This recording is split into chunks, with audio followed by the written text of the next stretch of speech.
University of Toronto. The title of the talk, Harmonic Measures, Julia Sets and Computability. Hello, and thank you for the invitation. Sorry I couldn't be with you in person. It turned out that present travel rules make my current travel to Stony Brook incompatible with travel into Poland. So, but at least I get to give the talk virtually. So this is going to be a computability talk, and I've given a number of these over the last few years, and I hope this one will be a little different. Instead of, asking a computability question in dynamics or analysis and showing you an interesting negative result, this I hope will illustrate how the interplay between computability and complex analysis can lead to interesting results in all directions. In particular, you could get interesting examples in computability theory itself, as well as just a different approach to problems in analysis. Unfortunately, as it always happens when given a talk on computability and computational complexity to dynamicists, I have to start by drowning you in definitions. So I'll try to be as brief as possible, and please interrupt me if any of the definitions are confusing. First of all, when we talk about computability, we need to decide on a formal model of computation, and computer scientists all use a Turing machine as a formal model of computation. And this is just, you should think of this, it's probably equivalent to a program in any programming language. So I'll use the terms Turing machine or TM, a program, an algorithm interchangeably. They all mean the same. The only thing is about a program like this, so an algorithm like this, is we give it unlimited memory. So there's no limitation on resources. If it needs us to go and buy another hard drive to run, then we'll just do it. Now, to give you a flavor of what's to come, probably the best way to start is to give a definition that's due to Turing from his famous paper from 1936. And that's the definition of a computable real number.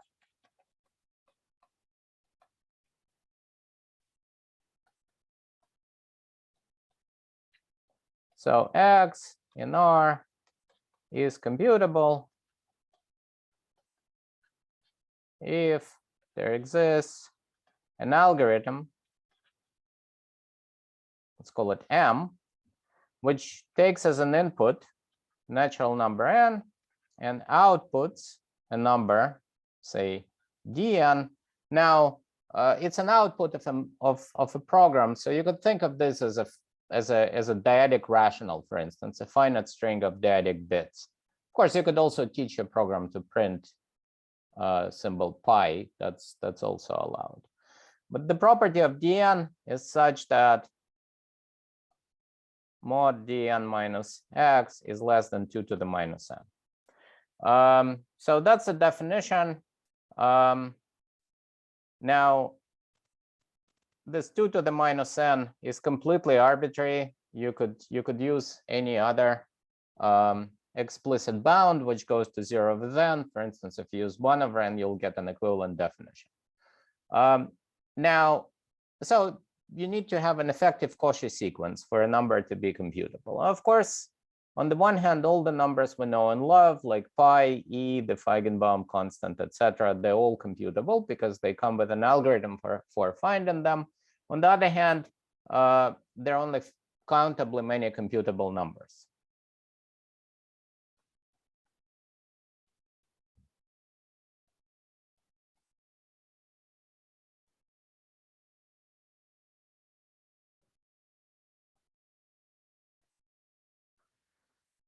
Because in any programming language, you could write only countably many programs. So, right, so they're only countably many. Of course, all rationals are computable, all algebraic numbers are computable, because you could use something like the Newton's method to find roots of polynomials, etc., etc. But most numbers are not computable. And Turing actually gave an explicit example of a non-computable real.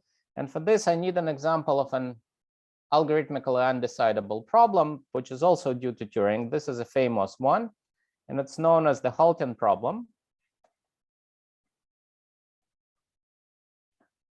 And it's not a problem, it's a theorem. And the theorem is there does not exist an algorithm which takes another algorithm as an input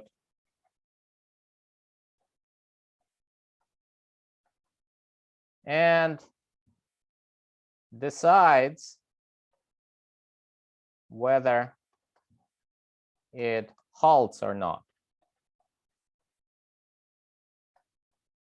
Right, so you just have a program which reads the text of another program and says yes if it halts and no if it runs indefinite.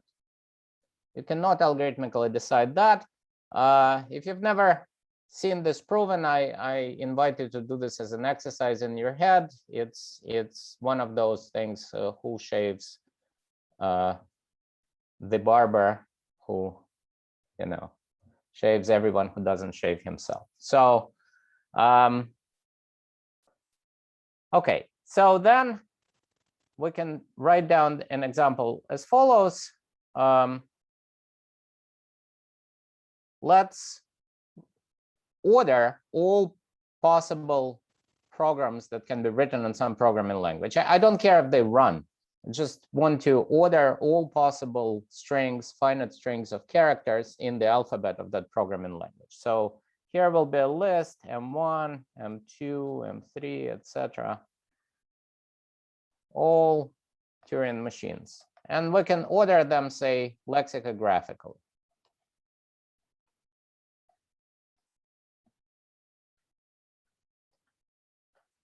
Of course, most of them not only don't run indefinitely, they just don't run at all. So that's fine. And now for each one of these, I'll have a predicate P of n, which is 1 if Mn halts, and otherwise is a 0. And if I take a real number alpha, which encodes this information, now I'll encode it in, since in my definition of a computable real, I'm using 2 to the minus n. I want to avoid the ambiguity of different dyadic expansions for the same number. So I'll write this, encode this in the triadic bits of alpha. I'll just write this as a sum of 3 to the minus n times P of n. Okay. So this is not computed.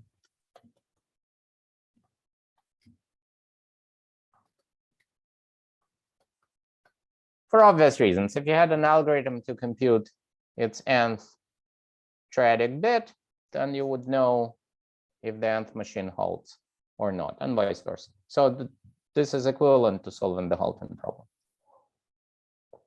Okay, now, actually, the next step in definition of computable objects and analysis was a little delicate and took a while to settle down, precisely because there are only countably many computable numbers. So suppose you want to define a computable function of real numbers, but then how do you do this? If you want to restrict yourself to computable numbers, then that's only countably many possible inputs. So interestingly, by the way, the next breakthroughs are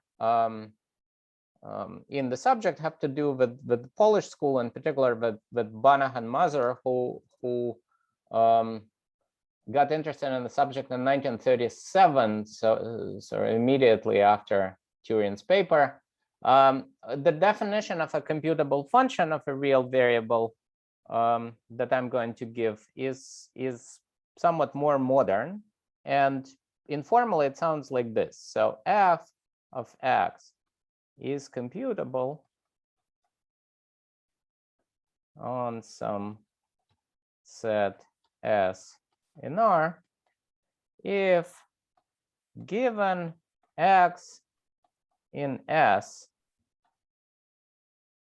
with an arbitrary desired precision and in N we can compute f of x with precision 2 to the minus n. So you might need to know x with a much higher precision, but that's fine. That will be given to you. So if you want to make this, precise, it goes like this. So f is computable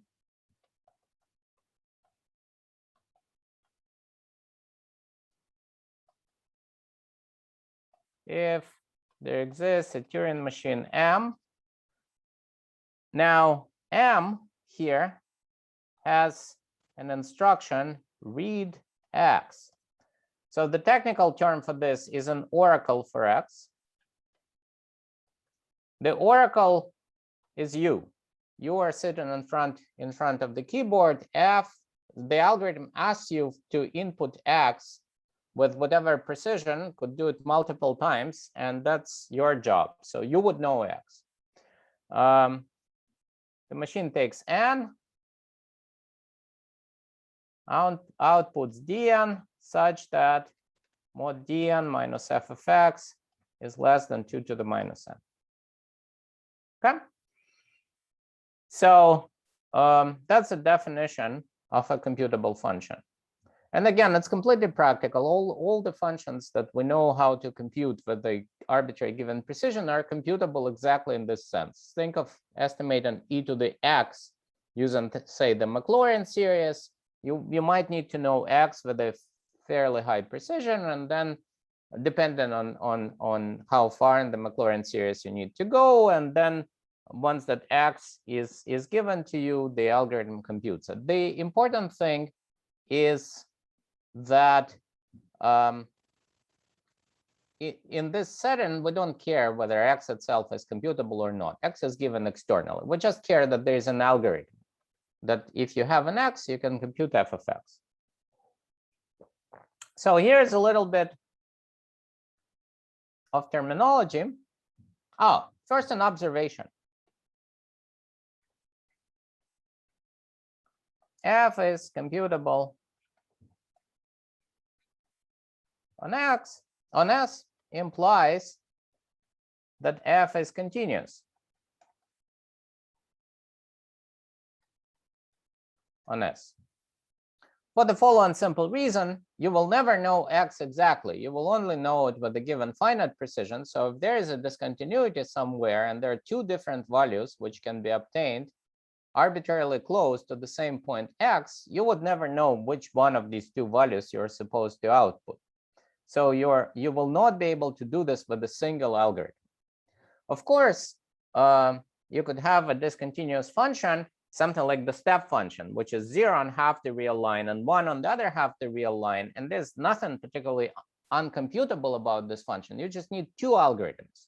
One of them always gives you a 0, and the other one always gives you a 1, right? And either one or the other is right. So here's a little refinement of the definition of useful terminology. We'll say in this case that a function is uniformly computable. So uniformly on S. And that means there is a single algorithm for all points in X. So here is uniformly computable. Right? And non-uniformly computable, we'll just say computable at X, meaning that there is an algorithm for a specific point X. Okay. All right. Any questions so far? Are we good? So I'm almost done with the definitions. I need 2 more definitions, but they will be easy now. So the first one is a definition of a computable set. And we say that a set, compact set, of course, all of this generalizes to complex numbers, Rn, suitable metric spaces, etc. So K in Rn is computable if, again, there exists a Turing machine M, which takes n as a natural number and outputs a set Cn in Rn. So this is just a finite set of dyadic points such that the Hausdorff distance between Cn and K is less than 2 to the minus n. So if the size of if your n is 2 and you're drawing a set on a computer screen and the size of a pixel in the resolution in which you're drawing the set is 2 to the minus n, you're just drawing your set with the precision of 1 pixel, right? So your Cn is a collection of pixels, and this collection should be not more than 1 pixel off. So what we normally do. Now, if we are talking again about a set which depends on some parameters, so for instance, in the quadratic family, if we're looking at the dependence of JC on C, then the machine should be equipped with an oracle for C. Okay.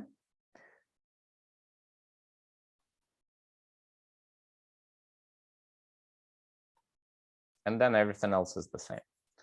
Of course, we know, for instance, that even quadratic Julia sets are not uniformly computable because they don't depend continuously on C. But for instance, all hyperbolic Julia sets are uniformly computable, right? And it's pretty easy to write down an algorithm which computes any hyperbolic Julia set.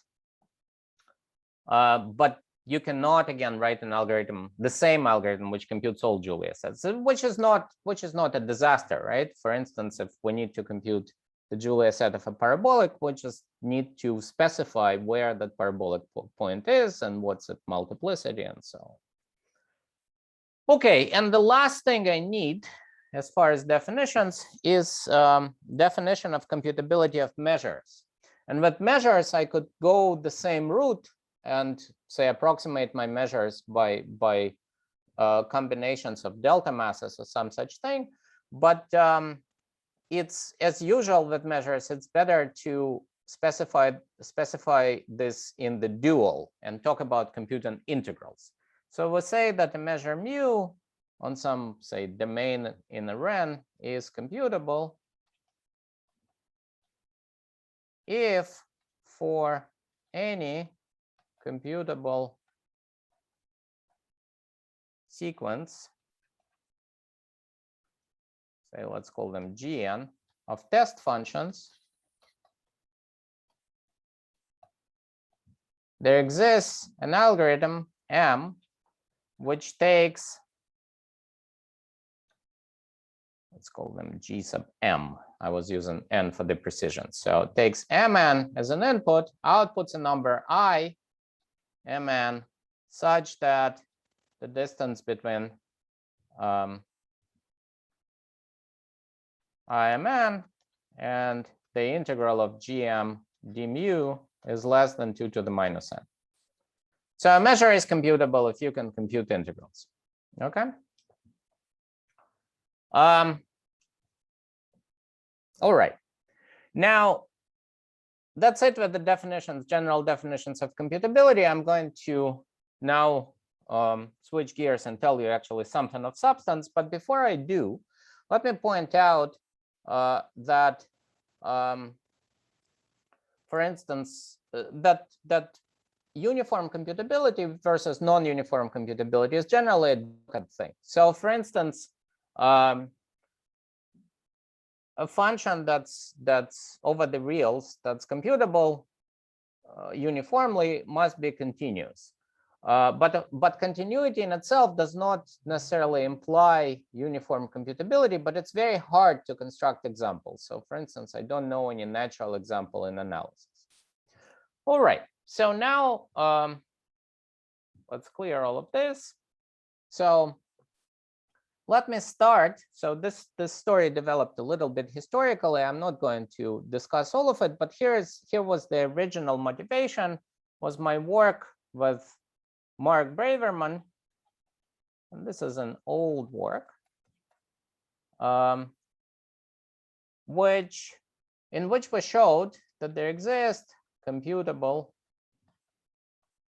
in fact, polytime. I haven't talked about computational complexity, but polynomial time computable are just easily computable values of C such that the Julia set J sub C, so this is the Julia set of the quadratic polynomial.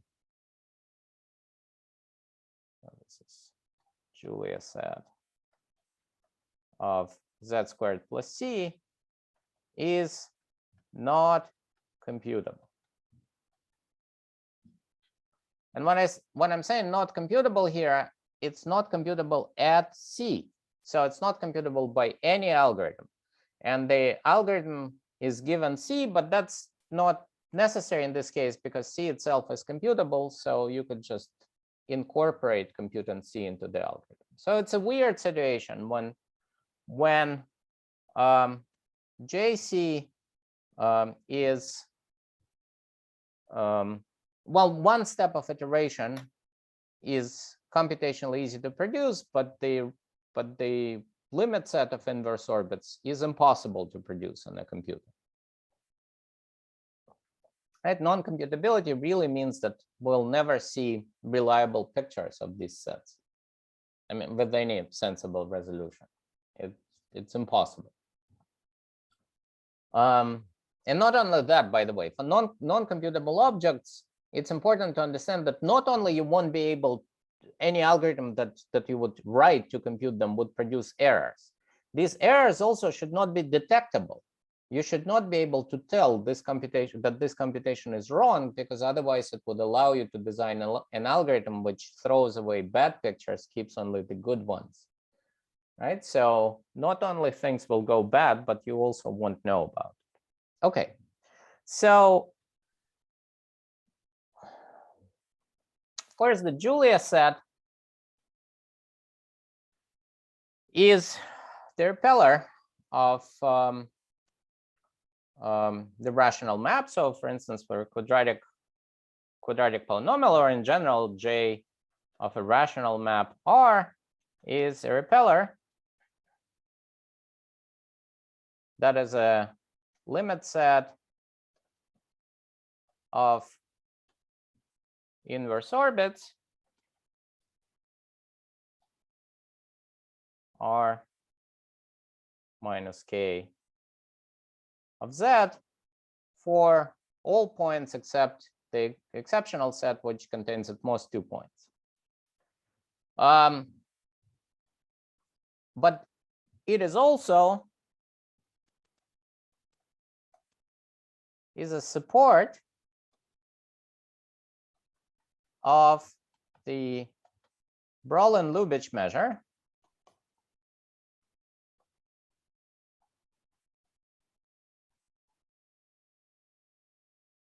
of the rational map R.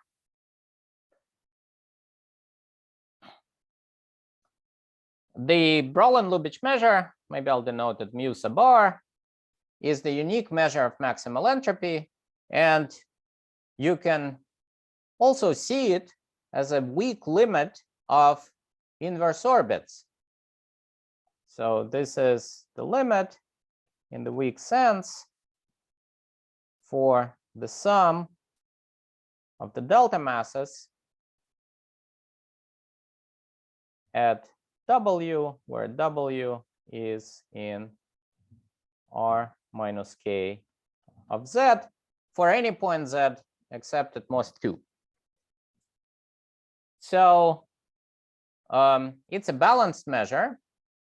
It's a unique balanced measure. So it has, just by design, if the degree of R is D, then the measure of R of A is D measure of A, assuming R is injective on A. So it's another way of seeing the same set.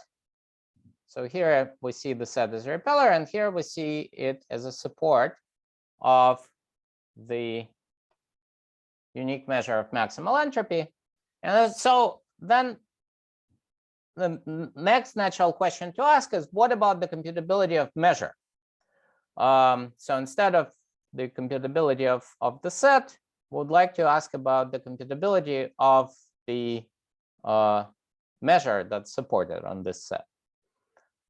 So this is a natural question, and let me just mention. Well, I mean, it is.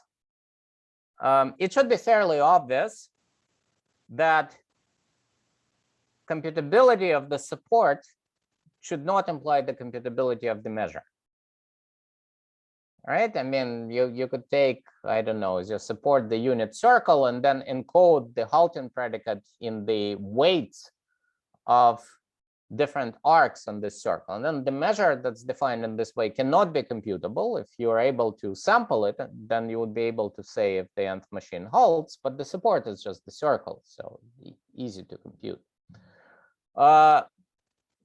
But the other way around is also not necessarily true. Non-computability of the support does not necessarily imply the non-computability of the measure, but that's not at all as clear. But as we'll see, it is definitely true. Okay, so one more thing about Brolin-Lubitsch measure before I go on.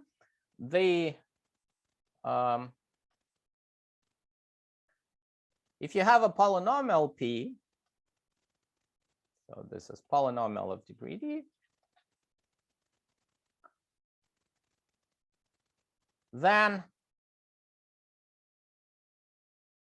this measure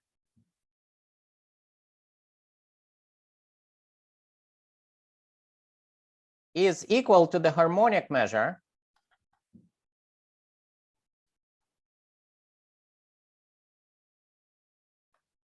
of C hat minus the Julia set seen from infinity.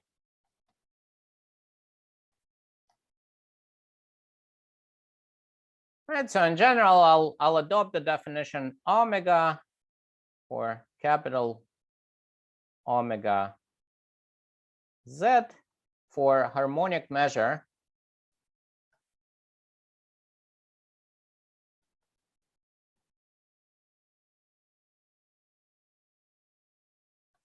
for the pair omega Z.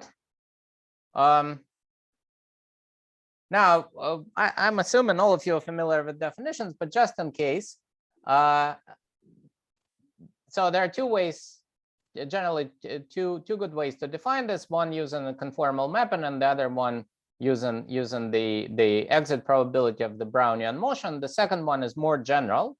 So this is a measure on, so this is a hidden probability, or exit probability, I should say. Where's my eraser? So it's a measure on the boundary, right? So measure on the boundary, and then it's the exit probability of a Brownian path start and at Z. Right, so here is your boundary. You need to condition by exiting through the boundary. So here is some subset of the boundary, and it's a probability that the Brownian path will exit through this subset. This is omega. But here's a simpler example. If omega is connected and the partial of omega is locally connected, then you just take the Riemann map, which maps T0 into omega Z, and push forward the Lebesgue measure. So this is just the push forward of Lebesgue on the unit circle.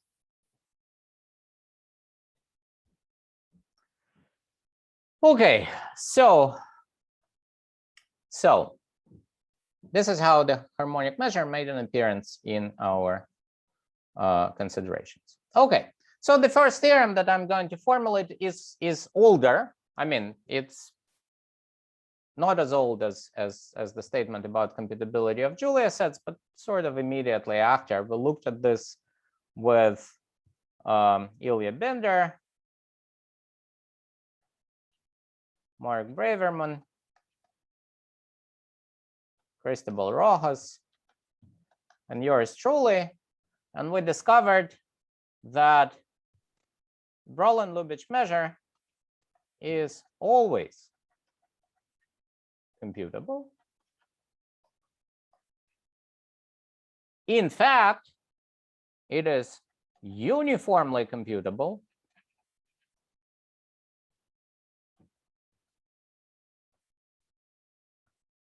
with an oracle for R. So the same algorithm computes it. So this is one of those weird situations when the support of the measure, the set itself, is not necessarily computable, but the natural measure that's supported by the dynamics on the set is computable. So you are able to sample the measure, even though you are not able to estimate where its support lives. Okay. So it's a little bit disappointing, right? We're hoping for something more esoteric to happen, but it is what it is. And I'm going to wave my hands through the proof, and you'll see that the proof comes from, I mean, first of all, it's writing out the details is a little tedious, but the proof itself is rather simple, and it comes from the dynamical properties of the measure, and not the fact that it's a harmonic measure or any such thing. So essentially, we can be doing the following. So imagine that this is the unit ball. I'm just waving my hands through this, right? So don't be too serious about the details. So this is the unit ball in your space of measures. So this is the probability measures, and the condition that the measure is balanced. If it fails, right, we will know, right? Because if it fails and we're checking it, then it will fail with some finite precision, and we'll know that the measure is not balanced. And moreover, if a measure is not balanced, we'll also know that all sufficiently nearby measures are not balanced, right? For the same reason, because they're sufficiently nearby. So somewhere for some set, this will fail with some finite precision. So let's just start by taking a mesh with sufficiently good resolution here and start checking whether measures in this mesh are balanced or not. If they're not, we're going to throw them away with their neighborhoods. And in fact, since this set is compact and in the weak sense, we will be able to tile it with these neighborhoods. On the other hand, let's just start computing Brolin-Lubitsch measure by definition. Let's compute a sequence mu n, which is the sum of, oh, I forgot the weight somewhere and nobody corrected me. Obviously, I have to divide by 1 over d to the n, right? So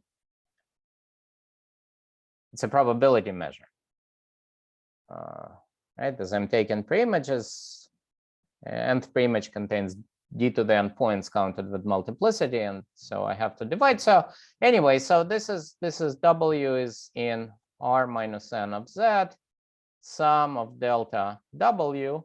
So these are finite approximations of this measure. I know that they weakly converge to it. And so this would be a sequence of points in this sets. And now I stop when the blue and the red are 2 to the minus n close. So everything has been thrown out except a tiny neighborhood of a good approximation of this. Then that's it. Then I know I trapped my measure. It must be in this neighborhood, and I output this finite approximation as an answer. So, so that's the proof in a nutshell, right? So it got us thinking, as it turns out quite fruitfully, about computability of the harmonic measure in general. Right? So what do you need to know about the domain? And this seems too cheap in a sense, right? So it's too special. We used some unfair advantage that we had over this measure. What do we need to know about the domain in general to be able to uniformly compute its harmonic measure? And it resulted in 2 papers. And let me start. I don't know how much time I have because I'm not entirely sure how many minutes late I started. So just you have 10 plus maybe 2-3 minutes, 12-13 minutes. 12-13 minutes. Yeah. Okay. So let me start with the second of the 2 papers.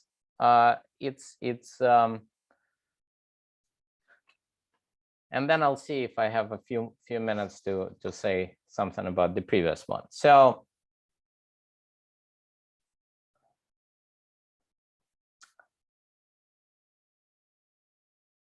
this is a paper, a recent paper, a very recent paper by Ilya Binder, Adi Glucksam, Cristobal Rojas, and yours truly, in which we studied the question of computability of a general harmonic measure in the domain. And before I formulate a criterion for this measure to be computable that we come up with in this paper, let me formulate a corollary, which is the following really amusing theorem. So let omega be a connected domain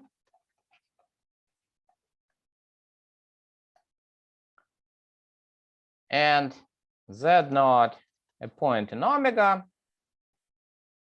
So it turns out if omega z0 is computable, so if you can compute the harmonic measure at one point,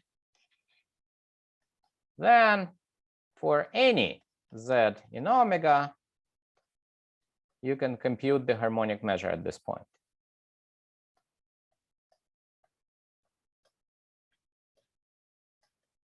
So computability of the measure at one point implies computability of the measure at any point. Now, this may or may not sound natural to you. But I would like to point out that here I'm not talking about uniform computability, right? So not necessarily uniform. In which case, this is actually, this sounds rather weird because you have an algorithm for computing a measure seen from some point in the domain. What I just told you is that it could at least potentially happen that this algorithm doesn't work for other points in the domain. And yet, magically, its existence implies that there is a different algorithm for any one of those points. But it's a different algorithm, not the same one. Okay, I haven't told you that such a thing exists, but it actually does. So a theorem, another theorem, is that there exists a domain such that, first of all, for any z in this domain, the harmonic measure is computable at z. So there is some algorithm which does it. But two, it is not uniformly computable.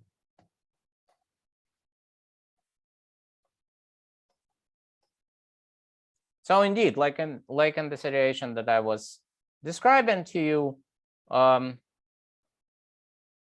you have an algorithm which works somewhere, and then its existence implies by some magic that there is an algorithm of a different nature that works somewhere else. And this has the following fun corollary.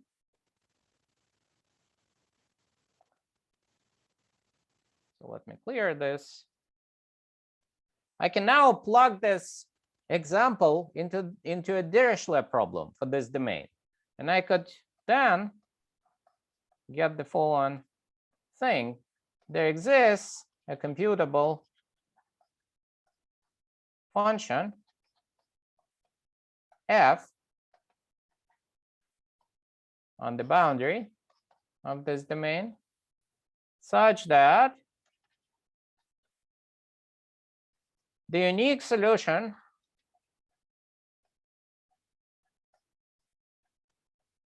U of the Dirichlet problem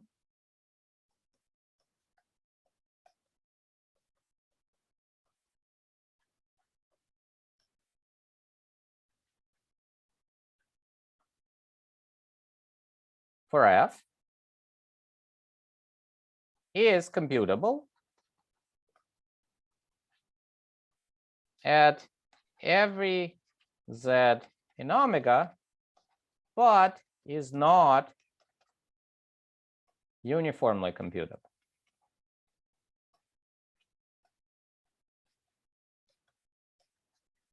Exclamation mark. Remember how I told you that uniform computability implies continuity? Not necessarily vice versa, but we didn't know any natural examples where this fails. Well, this is a natural example. This is a solution of the Dirichlet problem, so just the integral versus that harmonic measure. This solution is computable at every point in the domain, but it is not going to be uniformly computable. So you need different algorithms for different points. Okay. So it's a fun example, and notice that this is now an example, even though the thought process was motivated by questions of computability and complex analysis. This is an example from computability theory. So we produced an interesting non-trivial example in computability theory, the first, to my knowledge, example like this in constructive analysis. Okay, so in the remaining few minutes, let me give you a sense of the proofs. So first of all, the proof of the fact that if a measure is computable at one point, then it's computable at any other point, relies on a characterization of computability of measures. And I'm going to write down this characterization, and you will see that it's entirely motivated by thinking of what would you actually be able to compute if you can compute the measure. So here's a definition: a sequence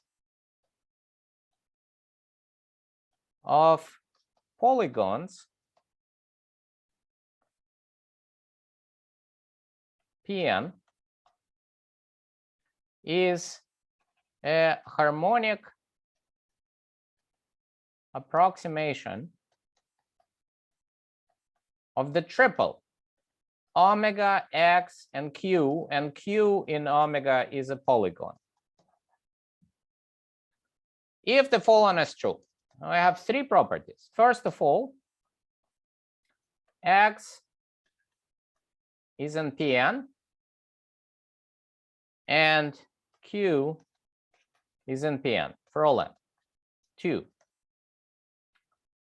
For any one Lipschitz C2 smooth test function f bounded by 1, the difference between the integral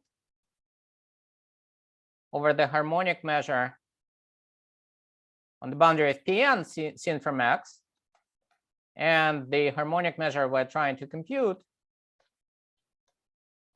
is less than 2 to the minus n. And 3, we're approximating this domain from the inside, meaning that not much of this polygon is sticking out. So the harmonic measure of the boundary of the domain intersected with the closure of the polygon is less than 2 to the minus n. Okay, so you have sort of these interior approximations of the domain, which are big enough to contain this point and to contain this extra polygon q, such that the harmonic measures converge. This is sort of a thing that you would try to do if you actually want to compute the harmonic measure. So the theorem should come as no surprise. Omega is computable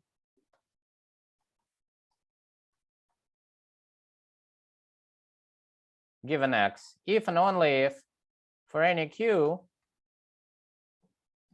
this has a computable harmonic approximation.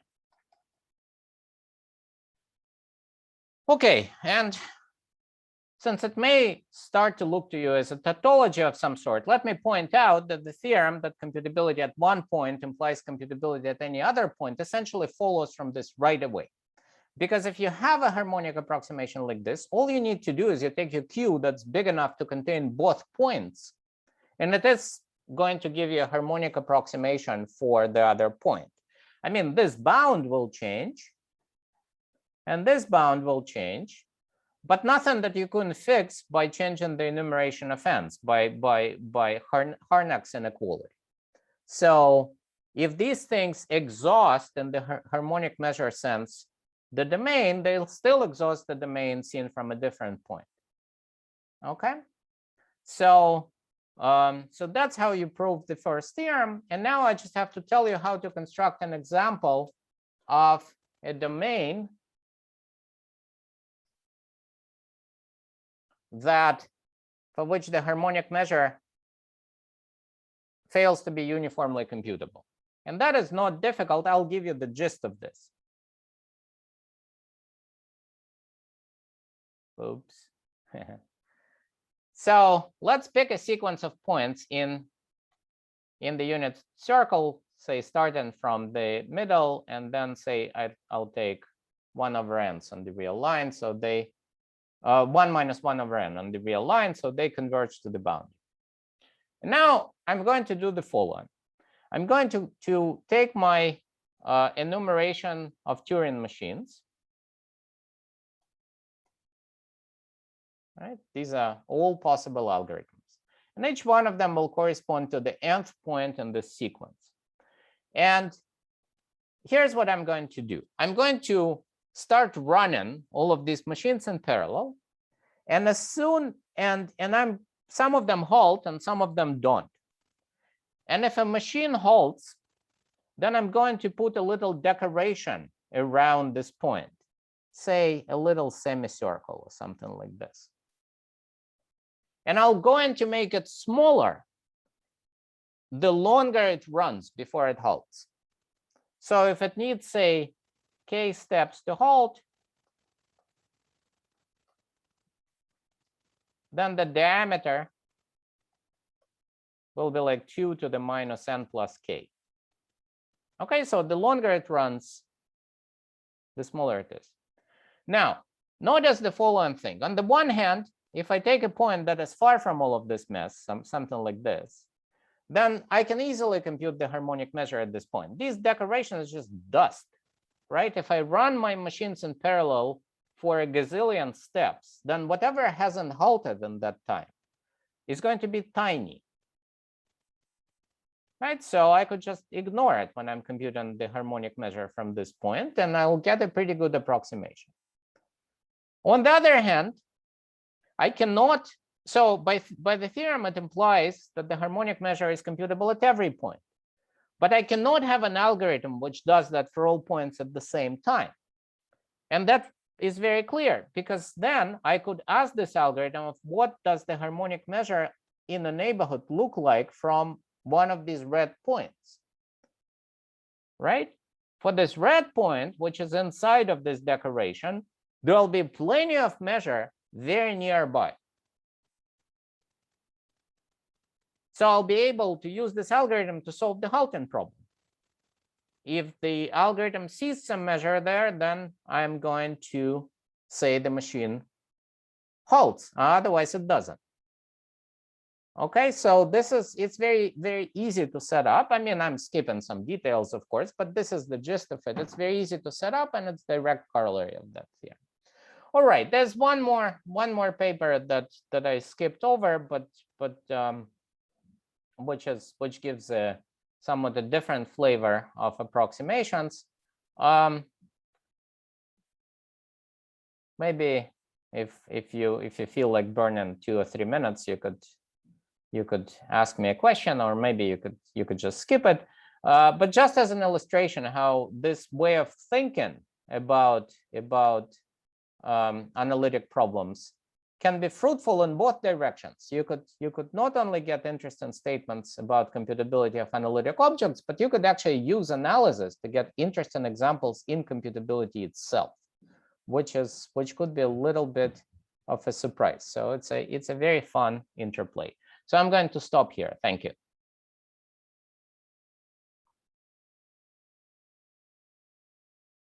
Questions and comments, please.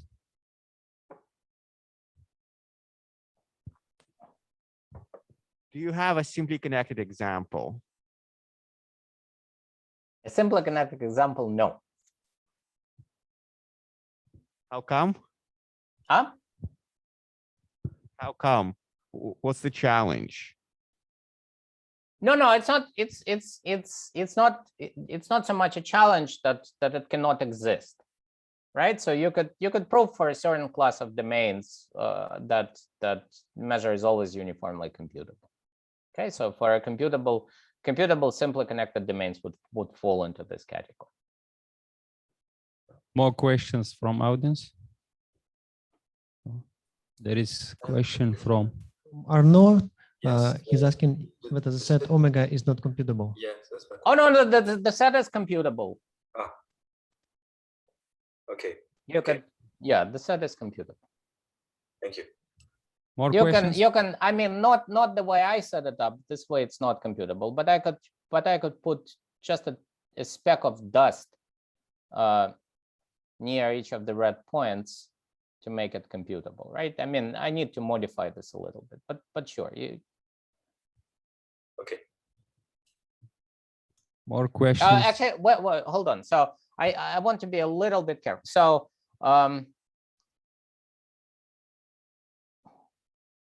the construction that I did, so computability in what sense and so on. So omega is an open set, right?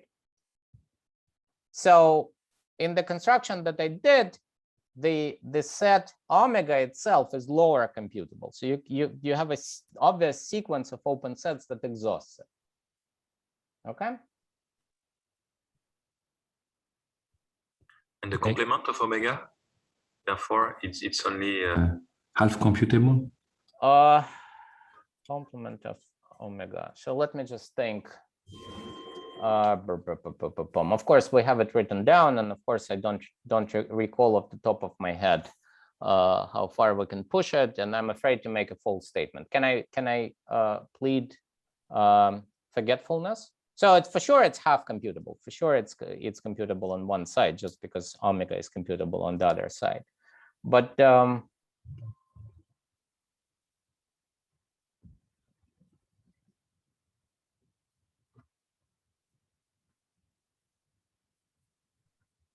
yeah, I think we can make the boundary computable, but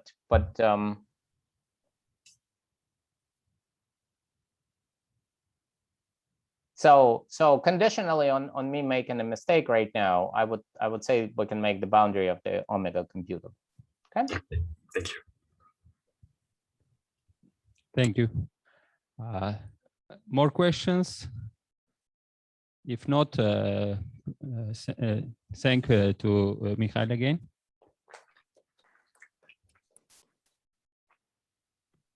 We will continue after